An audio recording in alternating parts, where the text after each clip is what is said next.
Dirceu na cadeia. Ex-ministro tem até às 5 da tarde para se entregar. Depois ele vai a Curitiba, onde cumprirá a pena de 30 anos e 9 meses na Lava Jato. Pornografia infantil, maior operação do país, termina com mais de 250 presos. Semáforos de Águas Claras. GDF liga equipamento com mais de um mês de atraso depois da reportagem da Band.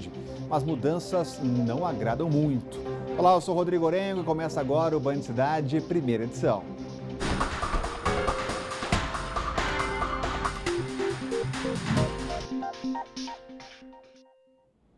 O incêndio que destruiu o imóvel na Asa Norte nesta semana acendeu um sinal de alerta para os donos de casas e apartamentos do DF.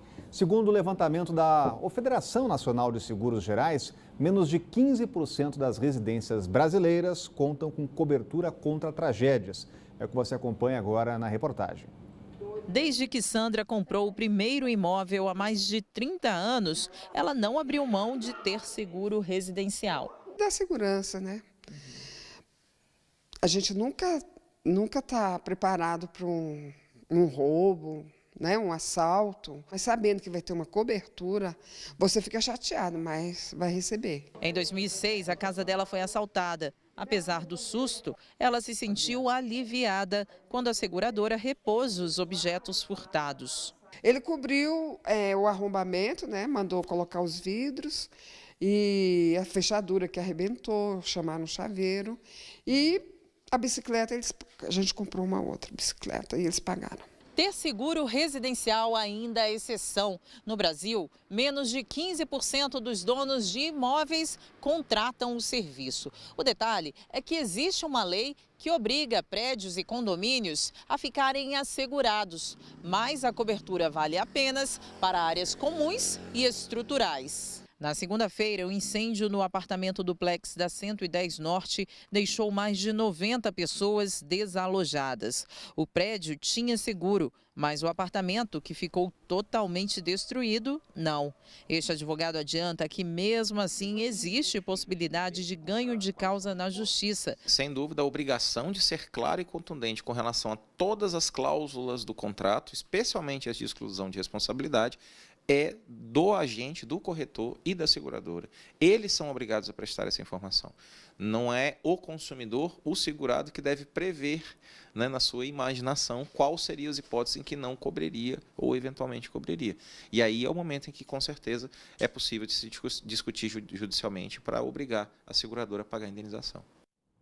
José Dirceu tem até às 5 horas da tarde de hoje para se entregar à polícia. O ex-ministro recebeu pela manhã advogados e amigos políticos e pode se entregar a qualquer momento. Mais informações ao vivo, vamos agora com o repórter Rodrigo Miranda, que acompanha direto na frente do prédio onde mora José Dirceu. Como é que está a movimentação por aí, Rodrigo? Boa tarde.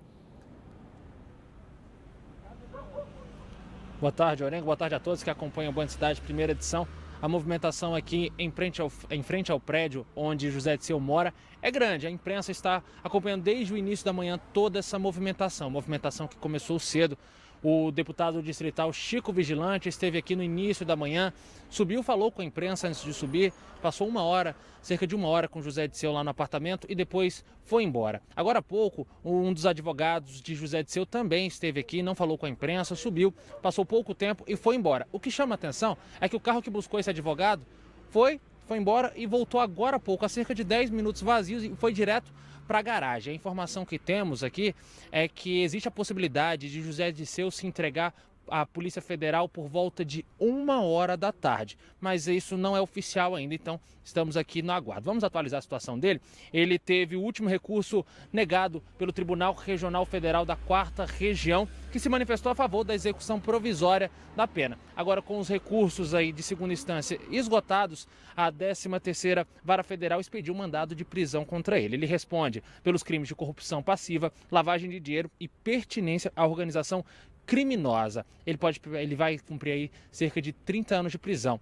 Agora, a gente não sabe se ele vai se entregar por volta de 5 horas, que é quando é o horário limite aí para ele se entregar lá na Polícia Federal, ou depois, ou antes. O certo é que assim que ele se entregar, ele será transferido imediatamente para Curitiba. Orengo.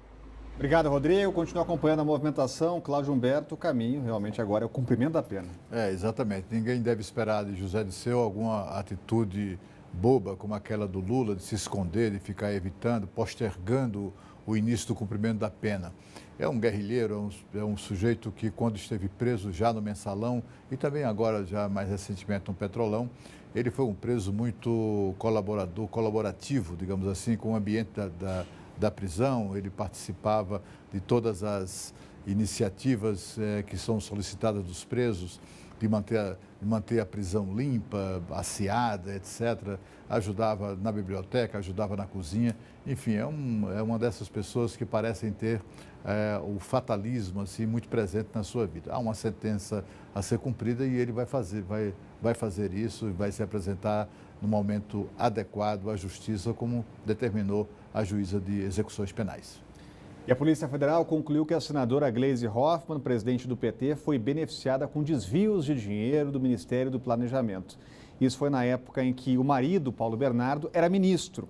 O valor recebido seria de R$ 885 mil, divididos em 5 repasses. O caso veio à tona numa operação da Polícia Federal em 2016, que chegou a prender Paulo Bernardo solto dias depois. A maior parte do dinheiro seria de um contrato firmado com a empresa de software A Consiste. Gleisi Hoffmann criticou o vazamento de informações do processo que ela diz não ter acesso. A senadora negou que tenha sido beneficiada com qualquer tipo de repasse legal de recursos.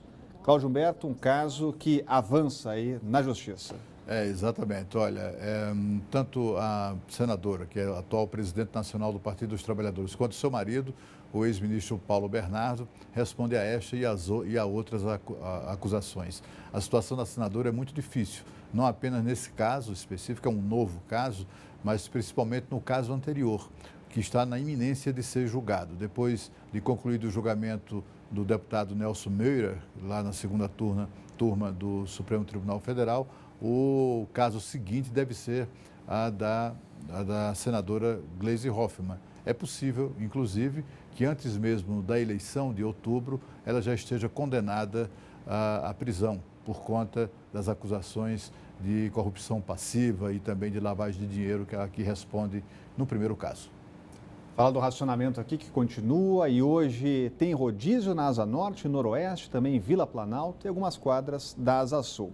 Também ficam sem água Vicente Pires, Santa Maria, ainda o Sítio do Gama e parte de São Sebastião.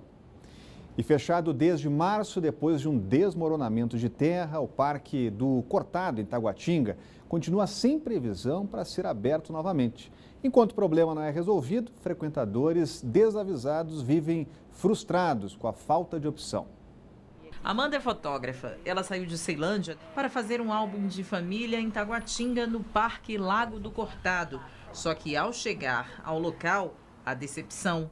O parque está interditado. Vim aqui, fiquei frustrada, tudo planejado para o ensaio do bebê e agora a gente vai se encaminhar para outro local. O Parque Lago do Cortado é uma unidade de conservação criada para proteger as cabeceiras do córrego cortado. O local é cercado, tem guarita de segurança e uma infraestrutura que agrada aos visitantes. Tem um córrego, mas a gente não costuma descer porque é um pouco longe, mas na entrada mesmo tem uma ponte de madeira que fica incrível as fotos e fica bem legal. O Instituto Brasília Ambiental, o IBRAM, informou que o parque está interditado por uma recomendação da Defesa Civil. O motivo? Um desmoronamento de terra justamente ao lado da passarela de madeira, às margens do córrego. O fato aconteceu no início do ano passado, mas até agora o Instituto não deu uma data para que o problema seja resolvido. Magno ficou frustrado com a interdição do parque. Vim trazer meu filho aqui para tirar umas fotos e chega a estar interditado o parque, né? Frustrante para nós. E a seguir, ex-militar do Exército é preso em nova fase da operação que investiga a venda de armas para criminosos no DF. O Band Cidade volta já.